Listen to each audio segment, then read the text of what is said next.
na faɗa akan mimbari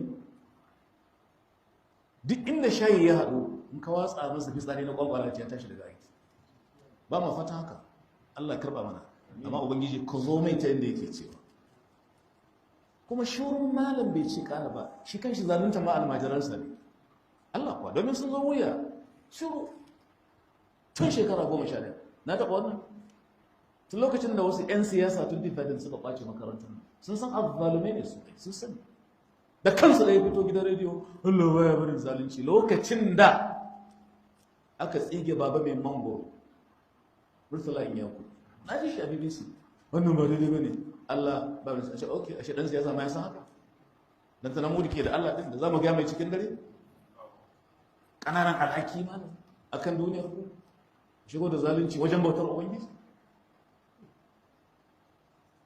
mun ji an ce kun je DSS na je ofis kuma yanzu ku ce ya kamata wanda ya kunno fitar ku je ku kamo shi da aka yi bayanin yana zaune da yake yana da munafinci sai Allah ya matsa baki shi yayi magana wannan magana ce jama'a suka kare na mana hankali sai kan shi har na kare khutba ta akwai da ta da hankali wannan masallaci na sahaba shekara 24 ko muna ba ta kashe ba munafikai ne ke yi kuma zai kare kanku da awar sunna sai dai gaba dai da duk masu goyon bayan ku da kowane irin suna ke gare su ku barka na baya goyon bayan ƙarya duk inda kuke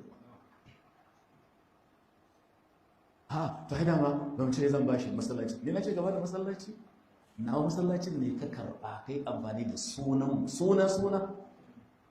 sai ka zo saboda rashin adalci a to ai ni abinda na ce zan gina masallaci ni ya sahaba kila baka san turanci bane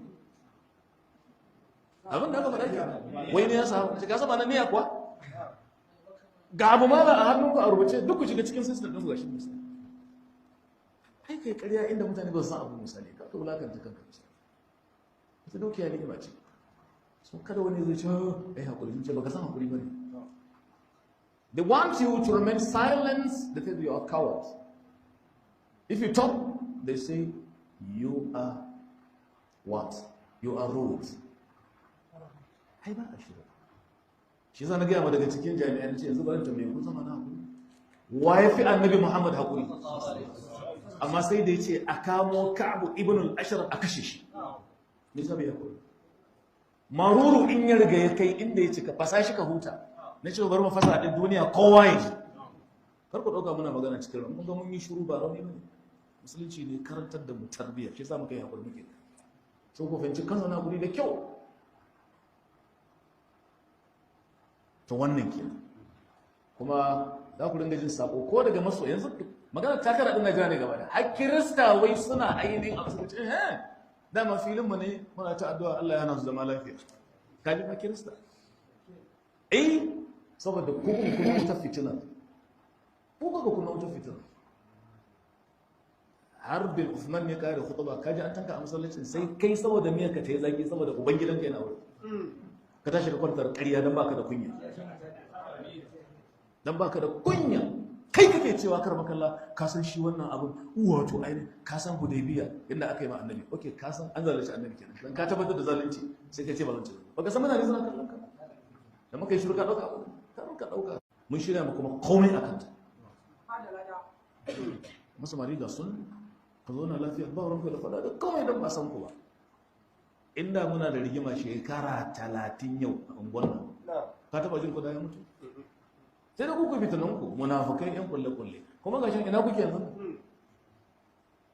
to Allah shirya da mu ban fice kuma ba da lada karatu ne a gaba na ko karanta bishe ku gama yan agaji su cira ainihin tag na sahaba makwadaitan su bi kuma su bi haka ce ta su biki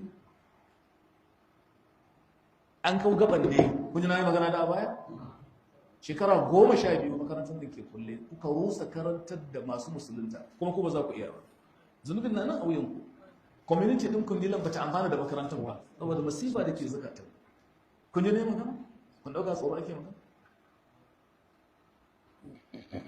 samaniya ku ta faɗo a ƙasa mana misali ne ina magana ne gaskiya misali kar kai da kai wannan ya cutar da karantar mu